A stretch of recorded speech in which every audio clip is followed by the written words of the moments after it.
अंतर रेखा है, अक्षांशीय रेखा है, और कर्क रेखा क्या होता है, मकर रेखा क्या होता है, उत्तरी गोलार्ध क्या होता है, दक्षिणी गोलार्ध क्या होता है, भारत का मानक समय कहाँ से लिया गया है या विश्व का मानक समय कहाँ से लिया गया है, और एक देशांतर के बीच में कितनी दूरी होती है, उसके बाद फिर उसमें कितने मिनट का अंतर होता है। तो इन सब के बारे में आज हम लोग जानेंगे। तो आइए देखिए।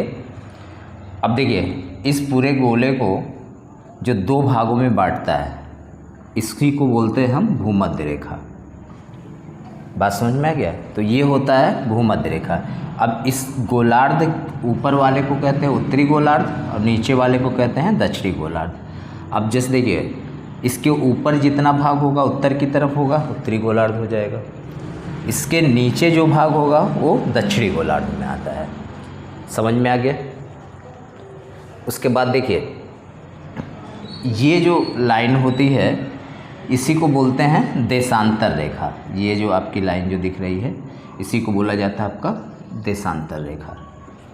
अब सबसे पहले जान लीजिए कि एक देशांतर रेखा की से दूसरे देशांतर रेखा की जो बीच की दूरी होती है वो आपका 111 दशमलव कुछ होता है, समथिंग होता है। तो हम उसको मान लेते हैं कि 111 किलोमीटर के लगभग होता है। यानी कि एक देशांतर से दूसरे देशांतर के जो बीच की दूरी होती है उसका होता है वो 111 किलोमीटर का होता है। और जो उसमें समय का अंतर आता है वो 4 मिनट का अंतर आता है। यानी कि अगर आप पूर्व की ओर चल रहे हैं, पूरब की तरफ, तो आपका 4-4 मिनट एक देशांतर पे 4 मिनट बढ़ता चला जाएगा। और पश्चिम की तरफ जाएंगे तो एक देशांतर पे 4-4 मिनट आपका क्या होगा, वो कम होता चला जाएगा। अब आइए जानते हैं कर्क रेखा क्या होता है और मकर रेखा क्या होता है। तो देखिए, ये जो होता है आपका ये अक्षांश होता है। यहाँ पे देखिए, ये जो रेखाएं होती हैं अक्षांश रेखाएं होती हैं, यानी कि ये अक्ष पे हम रेखाएं खींच रहे हैं। समझ में आ रहा है? और ये जो होते हैं वो देशांतर रेखा होता है। यानी कि एक पे हम लोग ये जानेंगे कि जो कर्क रेखा होता है ये आपका 23.5 डिग्री अक्षांशीय रेखा पर जो से होकर जो रेखा गुजरती है उसी को हम क्या कहते हैं, कर्क रेखा कहते हैं। और ये किस गोलार्ध में होता है, तो उत्तरी गोलार्ध में। यानी उत्तरी गोलार्ध में 23.5 डिग्री यानी 23/2 डिग्री पे जो अक्षांशीय रेखाएं होती है वो आपका क्या होता है, कर्क रेखा कहलाती है। और सेम उसी तरीके से 23.5 डिग्री दक्षिणी गोलार्ध में जो अक्षांशीय रेखा होती है आपकी, अक्षांश पे जो रेखाएं खींची जाती है, ये रेखाएं जो होती है वो काल्पनिक रेखा होती है। उसी को क्या हम बोलते हैं, मकर रेखा बोलते हैं।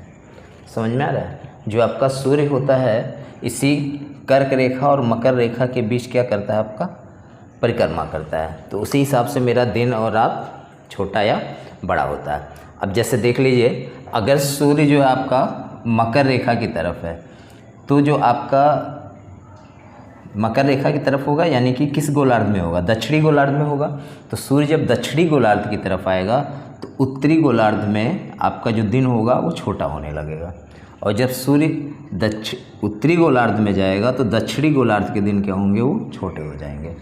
जैसे देखिए, आपका क्या होता है कि सबसे उत्तरी गोलार्ध का जो सबसे बड़ा दिन होगा, मान लिया सूर्य आ गया आपका उत्तरी गोलार्ध में, तो आपका सबसे बड़ा दिन कहाँ होगा, उत्तरी गोलार्ध में होगा। तो जब सूर्य उत्तरी गोलार्ध में होगा, यानी उत्तरी गोलार्ध का जो सबसे बड़ा दिन होगा वही दिन दक्षिणी गोलार्ध का सबसे छोटा दिन हो जाएगा। बात समझ में आए? यानी उत्तरी गोलार्ध का जो सबसे बड़ा दिन होगा वही दिन दक्षिणी गोलार्ध का सबसे छोटा दिन हो जाएगा। अब जैसे देखिए, उत्तरी गोलार्ध में सबसे बड़ा दिन और दक्षिणी गोलार्ध का सबसे जो छोटा दिन होता है 21 जून को। अब जब पूछा जाएगा कि सबसे बड़ा दिन कौन सा होता है, तो सबसे पहले आपको ये जानना है कि हम उत्तरी गोलार्ध की बात कर रहे हैं या फिर दक्षिणी गोलार्ध की बात कर रहे हैं। तो अगर उत्तरी गोलार्ध की बात करेंगे तो 21 जून को यहाँ सबसे बड़ा दिन होता है, और दक्षिणी गोलार्ध की बात करेंगे तो यहाँ पे 21 जून को क्या होता है, आपका सबसे छोटा दिन होता है, क्योंकि मेरा जो सूर्य होता है वो उत्तरी गोलार्ध में होता है। इस हिसाब से आपका देखिए, सबसे छोटा दिन जो होता है, अब उत्तरी गोलार्ध में जो सबसे छोटा दिन होगा कब होगा, जब सूर्य किधर होगा, दक्षिणी गोलार्ध में होगा।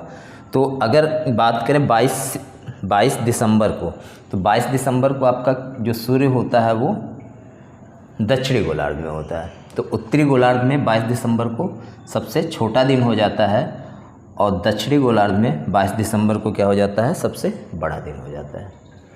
समझ में आ गया। अब देखिए एक चीज़ और जान लीजिए, उत्तरी गोलार्ध में जो दिन बड़ा होगा, जब दिन बड़ा होगा तो यानी उस रातें क्या हो जाएंगी, छोटी हो जाएंगी। अब ये भी कह सकते हैं कि उत्तरी गोलार्ध में 21 जून को क्या होता है, सबसे बड़ा दिन होता है और सबसे छोटी आपकी रात होती है। इसी हिसाब से आपका जो है दक्षिणी गोलार्ध में अगर आते हैं तो यहाँ पे क्या होता है कि 22 दिसंबर को आपका जो होता है सबसे बड़ा दिन होता है और रातें क्या होती हैं, सबसे छोटी होती हैं। अब देखिए एक और होता है आपका दिन रात बराबर कब होता है।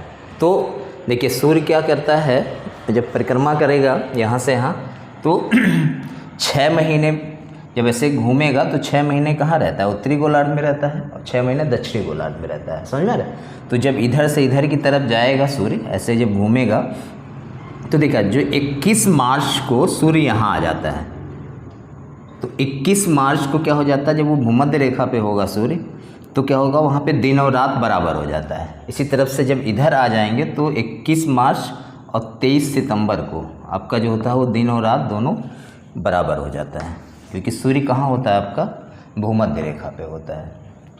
समझ में आ गया। अब देखिए उसके बाद फिर आते हैं,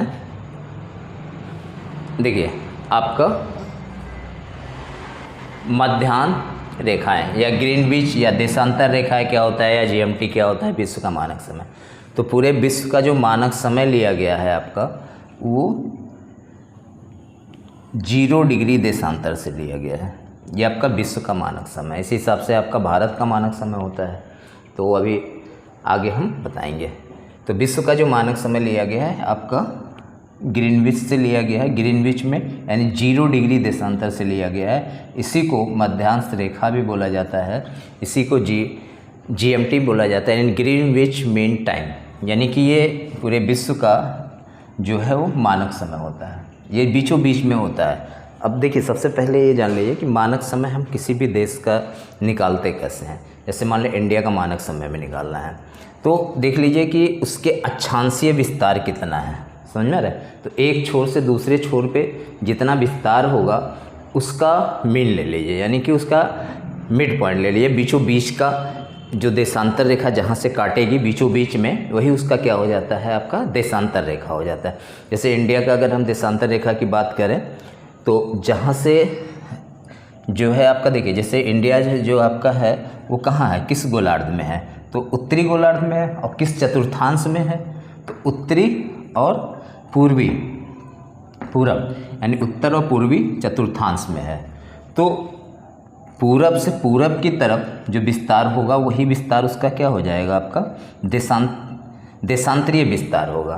तो एक छोर से लेकर दूसरे छोर तक की जो दूरी होगी, मतलब जो देशांतरीय जो विस्तार होगा उसको जोड़ के अगर हम 2 से भाग दे देंगे तो बीचों बीच में 82.5 डिग्री आता है, जो आपका भारत का मानक समय लिया गया। अच्छा लगा हो तो इसको ज़्यादा से ज़्यादा शेयर करिए, लाइक करिए। इसका नेक्स्ट पार्ट जल्दी ही हम आपको प्रोवाइड करा देंगे, और जिसमें जो भी पार्ट नहीं समझ में आया है मुझे कमेंट करके ज़रूर बता दीजिए। और हाँ, ये ज़रूर बता दीजिए डायग्राम कैसा बना हुआ, क्योंकि बड़ी मेहनत से हमने बनाया है।